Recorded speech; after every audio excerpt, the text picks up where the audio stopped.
हाँ, केमिस्ट्री का पहला chapter chemical equation and reaction. Class 10th का पहला जो चैप्टर है केमिस्ट्री का वो क्या है? Chemical reaction and equation. तो ये जो चैप्टर है ना, ये चैप्टर का थोड़ा सा डिस्कशन हम लोग क्लास 8 में कर चुके हैं।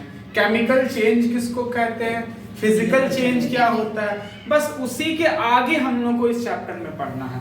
केमिकल रिएक्शन के बारे में मेनली हम लोग फिजिकल चेंज नहीं पढ़ेंगे, हम लोग पढ़ेंगे केमिकल चेंज का जो केमिकल रिएक्शन होता है ना, उस टर्म्स के बारे में डिटेल से हम लोग को इस चैप्टर में पढ़ना है। तो केमिकल रिएक्शन एंड क्या है? Chemical equation.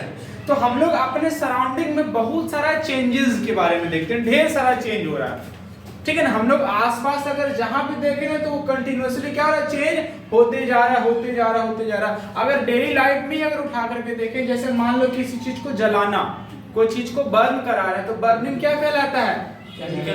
केमिकल चेंज हो गया एक तरह का। अगर मान लो कोई भी चीज को, पेपर को जलाओ, ठीक है ना, कागज को जलाओ, किसी भी चीज को बर्न कराना एक तरह का क्या हो गया? केमिकल चेंज हो गया। अगर मान लो हम लोग आम, अभी आम का सीजन है, कच्चा आम है, कुछ दिन के बाद आम पक जाएगा। तो ये जो कच्चा आम है, वो कच्चा आम पकता जो है, जितना भी फ्रूट्स जो है वो पक जाता है, वो कैसे पकता है?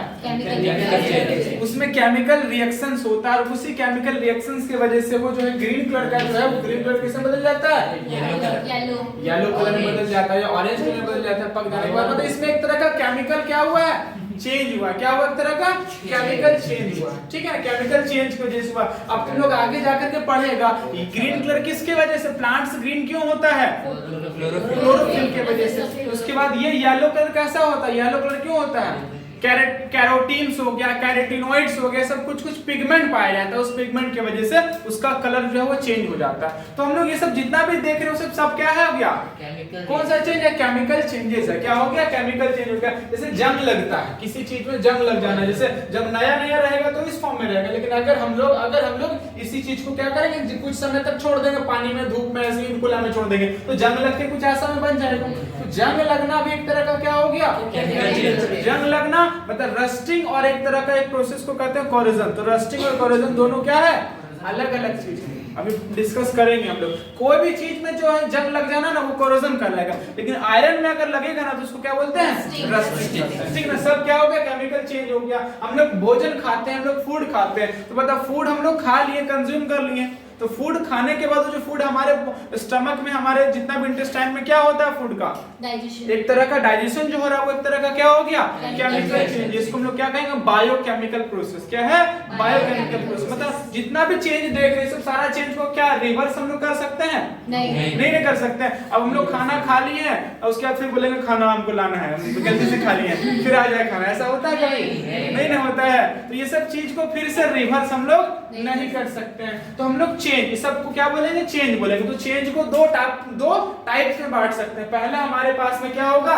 फिजिकल चेंज होगा, और दूसरी तरफ हमारे पास क्या होगा? Chemical change. तो फिजिकल चेंज एक ऐसा चेंज होता है जिसको फिर से हम लोग रिवर्स कर सकते हैं, और इसमें कोई नया सबस्टांस का फॉर्मेशन नहीं होता है, कोई न्यू सबस्टांस का फॉर्मेशन नहीं होगा। तो बोल सकते हैं a physical change is a chemical change, a physical change is a chemical change, या a change in which no new substance is found. इसमें कोई नया सबस्टांस का फॉर्मेशन नहीं होता है, नया सबस्टांस का फॉर्मेशन नहीं होता है। और फिजिकल चेंज में बस इसका फिजिकल प्रॉपर्टी ही अफेक्टेड होता है, केमिकल प्रॉपर्टी में कोई इफेक्शन, इसका कोई तरह का प्रभाव, कोई तरह का इफेक्ट नहीं पड़ता है। दूसरी तरफ हमारे पास में केमिकल चेंज है, तो केमिकल चेंज में क्या होता है? एक ऐसा चेंज है जिसमें कोई नया सबस्टांस का फॉर्मेशन हो जाता है। क्या हो जाएगा? एक नया सबस्टांस का फॉर्मेशन हो जाता है, और इसमें उसके केमिकल कंपोजिशन को अफेक्ट कर देगा।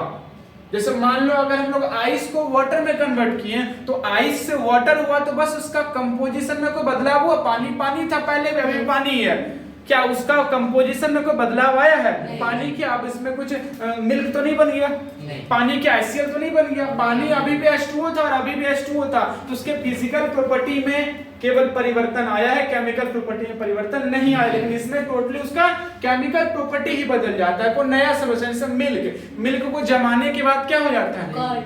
दही बन जाता है। वो दही का कंपोजिशन कुछ अलग है, मतलब वो अलग सब्सटेंस है मिल्क से। मिल्क से क्या है वो अलग सब्सटेंस। तो यहाँ पर एक नया सब्सटेंस का फॉर्मेशन हुआ। किसी चीज को जला देंगे तो जलाना क्या हो गया, एक तरह का केमिकल चेंज हो गया। जलाना क्या हो, एक तरह का केमिकल चेंज। तो जलाने के बाद जो ऐश जो बचता है, राख जो बचता है, क्या फिर से राख को हम लोग पेपर बोलेंगे ला सकते हैं? नहीं ला सकते। अंडो वगैरह तो नहीं निकल सकते इसमें, नहीं होता है इसमें। चलो अब वो क्या हो गया कि हम लोग अगर केमिकल रिएक्शन कराएं ना, तो केमिकल रिएक्शन कराएंगे तो बस उसमें क्या होगा, फिजिकल प्रॉपर्टी में बदलाव आता है, और इसमें क्या आता है, इसमें केमिकल प्रॉपर्टी दोनों में बदलाव आता है। कोई दिक्कत नहीं है? दिक्कत। चलो अब देखो हम लोग क्या देख सकते हैं, केमिकल रिएक्शन की बात करते हैं। तो केमिकल रिएक्शन क्या होता है? तो केमिकल रिएक्शन जो है एक तरह का प्रोसेस है। क्या बोल सकते हैं? It is a process by which two or more substance react with each other to form a new substance. तो एक ऐसा प्रोसेस जिसमें दो या दो से ज्यादा सब्सटेंस आपस में क्या होगा, रिएक्ट करता है। दोनों आपस में क्या करेगा, एक साथ रिएक्ट करेगा, और रिएक्ट करके एक नया सब्सटेंस का फॉर्मेशन करता है। जो नया सब्सटेंस जो बनेगा ना, उसका पहले से प्रॉपर्टी पूरा डिफरेंट हो जाएगा। क्या होगा, प्रॉपर्टी उसका पूरा डिफरेंट होगा। अभी हम लोग बहुत सारे केमिकल रिएक्शन करके देखेंगे, पता चलेगा कि इनिशियल में जो सब्सटेंस लिए थे और फाइनली जो सब्सटेंस लिए ना, उससे उसका प्रॉपर्टी टोटली क्या है, डिफरेंट है। टोटली प्रॉपर्टी उसका क्या होगा, अलग होगा। ठीक है ना? तो हम लोग यहाँ पर करके देखेंगे। तो क्या केमिकल रिएक्शन समझ में आया? क्या होता है, एक ऐसा प्रोसेस जिसमें दो या दो से ज्यादा सब्सटेंस आपस में क्या होगा, रिएक्ट करेगा एक साथ, और रिएक्ट करने के बाद एक न्यू सब्सटेंस बनाएगा having different property from initial substance, जिसका प्रॉपर्टी क्या होगा, डिफरेंट होगा इनिशियल से, विद डिफरेंट प्रॉपर्टी, अलग प्रॉपर्टी वाला सब्सटेंस। जैसे मान लो अभी मैग्नीशियम का रिबन लेंगे, और मैग्नीशियम के रिबन को हम लोग जलाएंगे। मैग्नीशियम के रिबन को क्या करना, बर्न कराना है, जलाना। तो मैग्नीशियम का रिबन कैसा फॉर्म में होता है, मैग्नीशियम का रिबन कैसा फॉर्म में होता है, एक रिबन के फॉर्म का होगा तुम्हारा। ठीक है ना? कागज के फॉर्म का होगा, नहीं कागज वाला रिबन नहीं, फैब्रिक जैसा, वो कुछ अलग रिबन होगा। देखो ये है मैग्नीशियम का रिबन, ये क्या है, ये है मैग्नीशियम का रिबन है। देखो ये क्या है, इसी को बोलेंगे मैग्नीशियम का रिबन है। तो अभी किस कैसा फॉर्म में दिख रहा है, ये सॉलिड फॉर्म में। लेकिन जब इसको जला देंगे ना, तो पूरा व्हाइट, जैसे हम लोग चेहरा में पाउडर लगाते हैं ना, वैसा पूरा पाउडर फॉर्म हो जाएगा, वैसा पाउडर का फॉर्म हो जाएगा ये मैग्नीशियम का रिबन। तो अभी इसका फॉर्मूला क्या है, Mg है, लेकिन जलाने के बाद इसका फॉर्मूला क्या हो जाएगा, Mg नहीं, बस MgO होगा, मैग्नीशियम ऑक्साइड। क्या होगा, मैग्नीशियम ऑक्साइड। इसको बर्न कराएंगे भी थोड़ी देर में, ठीक है ना? क्लियर है, कोई दिक्कत? तो केमिकल चेंज क्या है, समझ में आया? तो एक ऐसा प्रोसेस जिसमें दो या दो से ज्यादा सब्सटेंस इन्वॉल्व होगा, इंटरैक्ट करेगा, रिएक्ट करके एक नया सब्सटेंस का फॉर्मेशन कराएगा, जिसका प्रॉपर्टी टोटली क्या होगा, पहले वाले सब्सटेंस से डिफरेंट होगा। इसको क्या बोलते हैं, केमिकल रिएक्शन। दूसरे वर्ड में अगर बोले इसको, तो बोल सकते हैं any process that involve the rearrangement of structure of substance. बस क्या होता है, उसके सब्सटेंस का स्ट्रक्चर में बदलाव आ जाएगा, स्ट्रक्चर उसका अरेंज हो जाएगा, और स्ट्रक्चर अरेंज होकर के नया स्ट्रक्चर बन गया, तो बोल देंगे नया प्रॉपर्टी बन गया। क्या हो गया, उसका नया प्रॉपर्टी फॉर्म हो गया इसमें। जैसे यहाँ पर देखो, ये अपने पास में कोई मेटल्स है या कोई रॉड है, कोई भी मेटल से लेता है, नया भी इस तरह से था, लेकिन जब इसको पानी में छोड़ देंगे तो कुछ महीनों के बाद इस फॉर्म में कन्वर्ट हो जाएगा। तो बताओ, कलर में बदलाव आया, इसका कंपोजिशन में कुछ कुछ बदल जाएगा, इसके लेयर में किस चीज का फॉर्मेशन हुआ है, तो वो कोलेजन जो हुआ है ना, उसका फॉर्मूला क्या होगा, कंपोजिशन क्या होगा, जंग का क्या फॉर्मूला होता है, जिंक। वो जिंक जंग थोड़ी ना क्या होता है, कोई बोलो, रस्ट का फॉर्मूला क्या होता है, अरे आयरन वाला ऑक्साइड हो जाएगा, Fe2O3 हो जाएगा, या Fe2O3 या Fe2O3, ठीक है ना, Fe3O4 भी लिख सकते हो उसको, ठीक है ना। उसके बाद जैसे मिल्क से कर्ड बना दिए, तो नया सब्सटेंस का एक ऐसा प्रोसेस जिसमें दो सब्सटेंस इंटरेक्ट करेगा, क्या करेगा, नया सब्सटेंस का बन सकेगा, जिसका प्रॉपर्टी क्या होगा, पहले वाले से डिफरेंट होगा। उसको क्या बोलते हैं हम लोग, केमिकल रिएक्शन। उसके बाद क्या होगा कि अगर हम लोग जो फूड खाते हैं, जोरन भी तो दही है, वही दही है, इसके साथ दूध के साथ इंटरेक्ट करा जोरन, तो दो सब्सटेंस इंटरेक्ट करा, दही बनाना, नया सब्सटेंस बना ना, वो वही बोल रहा हूं, उसी का ढेर सारा नया सब्सटेंस बनाते हैं। चलो आप देखो, हम लोग जो भोजन खाते हैं वो भोजन कहाँ से आता है? प्लांट से आता है। अब प्लांट कैसे बनाया? फोटोसिंथेसिस। उसमें क्या क्या लगा? इसमें सबसे पहले कार्बन डाइऑक्साइड लगा। क्या लगा? Carbon dioxide. और क्या लगा? वाटर लगा। ये दोनों आपस में इंटरेक्ट कंबाइन हुआ, और कंबाइन होने के बाद क्या बनाया? एक ग्लूकोज का फॉर्मेशन करता है। किस चीज का फॉर्मेशन करता है? ग्लूकोज का फॉर्मेशन करा, मतलब एक नया सब्सटेंस का फॉर्मेशन किया। तो इस तरह का जितना भी चेंज है उस सारा चेंज को क्या बोलेंगे? Chemical change. केमिकल चेंज को रिप्रेजेंट करने का तरीका क्या कहलाता है? केमिकल रिएक्शन कहलाता है। कोई दिक्कत नहीं। अब जैसे मान लो बर्निंग ऑफ मैग्नीशियम रिबन। क्या है? Burning of magnesium ribbon. देखो मैग्नीशियम रिबन को बर्न कराना, जैसे क्या होता है? मैग्नीशियम है पहले अपने पास, और उसको बर्न कराना, कोई भी चीज को बर्न कराना मतलब ऑक्सीजन के साथ रिएक्ट कराना। तो यहाँ पर O2 के साथ रिएक्ट करा रहे हैं, और O2 के साथ रिएक्ट कराने के बाद क्या बनेगा? MgO बनेगा। क्या बनेगा? MgO। और बैलेंस करने के लिए हम लोग यहाँ 2 लगाते हैं। यहाँ पर क्या लगाते हैं? 2 लगाते हैं। तो यही है क्या? मैग्नीशियम का रिबन। अभी इसको क्या करना है? जलाना है। चलो तब जलाते हैं। चलिए शुरू करा रिएक्शन। चलिए हल्का नहीं जलाते।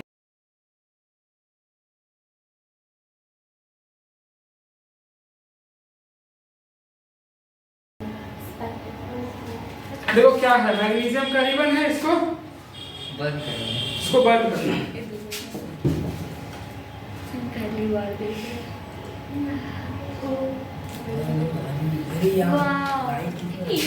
ये बहुत ज्यादा है। दिवाली में वैसा ही लग रहा है दिखने में। तो ये अभी मैग्नीशियम है, इसको बर्न करा रहे हैं, तो किसके साथ रिएक्शन हो रहा है? ऑक्सीजन के साथ। ऑक्सीजन के साथ रिएक्शन। अब देख रहे हैं इसका जो बनेगा ना, लास्ट में जो प्रोडक्ट बन रहा है वो क्या हो गया? वो व्हाइट है। मैग्नीशियम क्या है? ये सब तो खत्म हो गया। Magnesium oxide. ये क्या हो गया? बन रहा है। ये क्या जो बन रहा है वो क्या हो गया? ऑक्साइड। मैग्नीशियम का ऑक्साइड है। ये क्या है? मैग्नीशियम का ऑक्साइड। अब देखो लास्ट में इसका जो बचा ना, इसका जो प्रोडक्ट बच जा रहा है, ये क्या है? ये क्या है? पाउडर। ये पाउडर के फॉर्म का है ना, इसी को क्या बोलेंगे? मैग्नीशियम का ऑक्साइड है। ये क्या है? मैग्नीशियम का ऑक्साइड है। अब देखो इसका ये किस फॉर्म में है? किस फॉर्म में है? कैसा है ये? एक पाउडर है। ऐसे हम लोग चेहरे में पाउडर लगाते हैं, मैग्नीशियम ऑक्साइड है ये वाला। क्या है? अगर हम लोग बर्न कराएं तो क्या चीज हमारे पास से बना? MgO बना। मतलब क्या होगा? मैग्नीशियम का ऑक्साइड। समझ में आया? तो बता, ये जो चीज आया ये कैसा है? इससे क्या है? टोटली क्या है? डिफरेंट है। एक नया सब्सटेंस का फॉर्मेशन किया। ये था मैग्नीशियम, बना क्या? Magnesium oxide. तो नया सब्सटेंस का फॉर्मेशन जब हो रहा है ना, तभी को क्या बोले? ये क्या हुआ? किसके मतलब? क्लियर है? आया समझ में? हाँ। तो लोग करना है। आओ।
देखो एक्चुअली टर्मरिक का कलर है।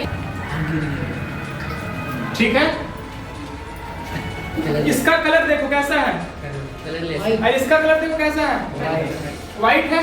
अब दोनों का कलर देखना, अगर जब मिक्स करेंगे इसमें क्या है पोटेशियम और इसमें क्या है, लीड नाइट्रेट। अगर दोनों को मिक्स कर दें